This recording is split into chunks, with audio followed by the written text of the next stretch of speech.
우크라이나가 미국에서 지원받은 그 에이테크스로 또 러시아를 공격했다고 합니다.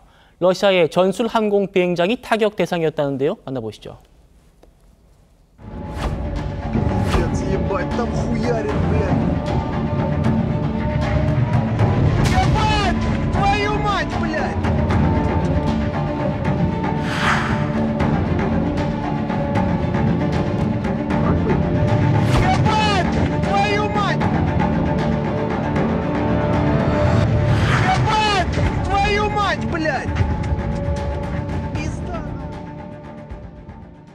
자, 지금 여러분 보신 게 게임이 아닙니다. 실제 전쟁터에서 벌어지고 있는 그런 비같이 쏟아지는 포탄 보고 계시는 겁니다. 차관님. 자, 이번 공격 피해 규모는 밝혀지지 않았습니다만 에이테크스 공격이요. 저렇게 보니까 위력이 정말 상당하네요. 예, 위력이 어느 정도입니까, 저거? 미국이 보유한 전술 탄도미사일인 거죠. 예. 그래서 실제 전장에서 적의 기지라든가 이번과 같은 경우에는 공군 기지를 타겟으로 한 것이고 부대를 갖다가 정밀 타격해서 괴멸시킬 수 있는 능력을 가진 미국이 보유한 첨단 미사일인데요. 이것을 갖다가 바이든 행정부가 사용하기 허락함으로써 전쟁 양상이 지금 바뀌고 있는데 말씀하신 것처럼 지금 내년 1월 20일 트럼프 행정부 출범 이전에 이러한 교전이 더욱더 치열해질 것이다. 그런 한 예라고 볼 수 있겠습니다. 예. 우크라이나의 이런 미사일 공격에 러시아도 얼마 전에 신형 탄도미사일, 중거리 탄도미사일 오레시니크로 우크라이나의 공장을 공격했죠.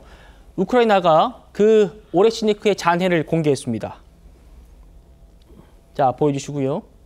자, 푸틴이 이 오레시니크가 얼마나 강력한 무기인지 전 세계 어느 나라도 기존의 방공망으로는 대응할 수 없다. 이렇게 큰 자부심을 보였는데 그런데 차관님, 이번 공격이 생각보다는 좀 피해가 적었던 모양이에요.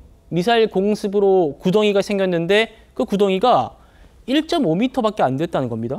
자, 이거는 어떻게 봐야 됩니까? 목적이 달랐다 이렇게 설명드릴게요.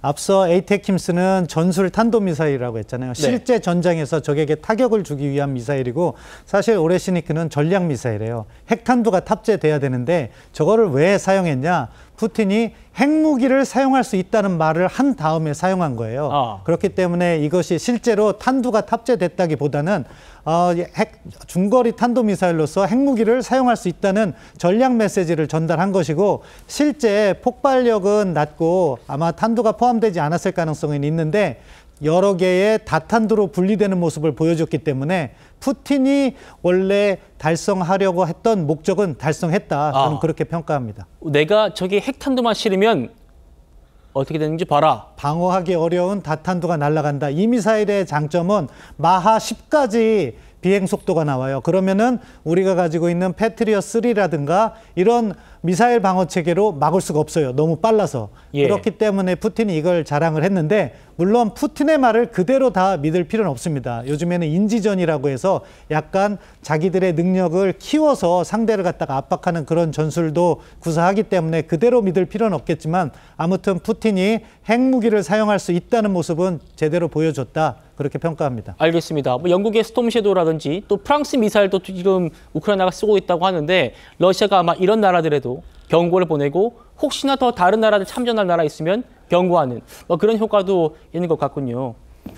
지금 이렇게 전쟁이 격화하면서 러시아에 파병된 북한군 중에 500명이 대거 전사했다는 소식도 있었습니다. 우리 국방부 얘기 들어보시죠.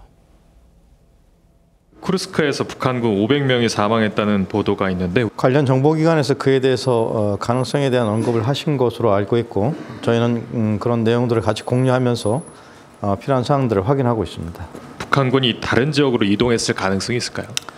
현장에서 여러 가지 보도들이 있는 것으로 압니다. 하여튼 관련 내용에 대해서 가능성을 염두에 두고 저희가 예의주시하고 있습니다.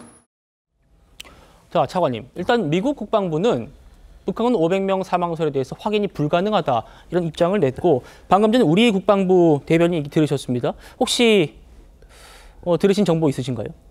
제가 개별적으로 들은 건 없고요. 예. 다만 미국과 같은 경우에는 확인을 한 다음에 이야기를 하는 것이고 전쟁을 수행하고 있는 우크라이나 입장에서는 저게 두 가지 목적이 있는 거죠. 하나는 인지전 차원에서 북한군에게 많은 피해를 줬다 하는 정보를 러시아에게 전달하는 것이고 다른 한편으로는 심리전도 될 수 있습니다. 왜냐하면 현지에 나가 있는 북한군들이 저런 정보를 들었을 때 아무리 피해가 없다고 러시아 측에서 이야기를 하더라도 그들은 위축될 수 있거든요. 그런 목적에서 사용하는 거기 때문에 우리가 있는 그대로 다 받아들일 필요는 없고 정보를 검증해보고 우리도 자체적으로 판단을 해야 된다고 보고요. 예. 미국은 그러한 차원에서 발언에 신중한 것 같습니다. 자, 차관님. 오늘 조금 전에 들어온 소식인데 북한이 개성공단 전력 공급용으로 우리가 지어줬던 송전탑을 철거하는 장면이 포착됐습니다. 이건 어떤 의미로 봐야 됩니까? 지금 북한은 적대적 두 개 국가론을 주장했잖아요. 김정은 위원장이. 그렇기 때문에 남북관계 단절을 갖다가 계속해서 보여주는 그런 일종의 심리전을 전개하고 있다고 봅니다. 이 모든 것이 사실 다 연결된 거거든요. 북한으로서는 러시아와의 협력을 통해서 미국으로부터의 제재를 이완시키고 또 러시아로부터 자신들이 필요한 원유라든가 식량이라든가 나아가서 군사 기술까지도 확보하겠다. 이런 쪽으로 방향을 확실히 잡고 나가는 것 같습니다. 알겠습니다.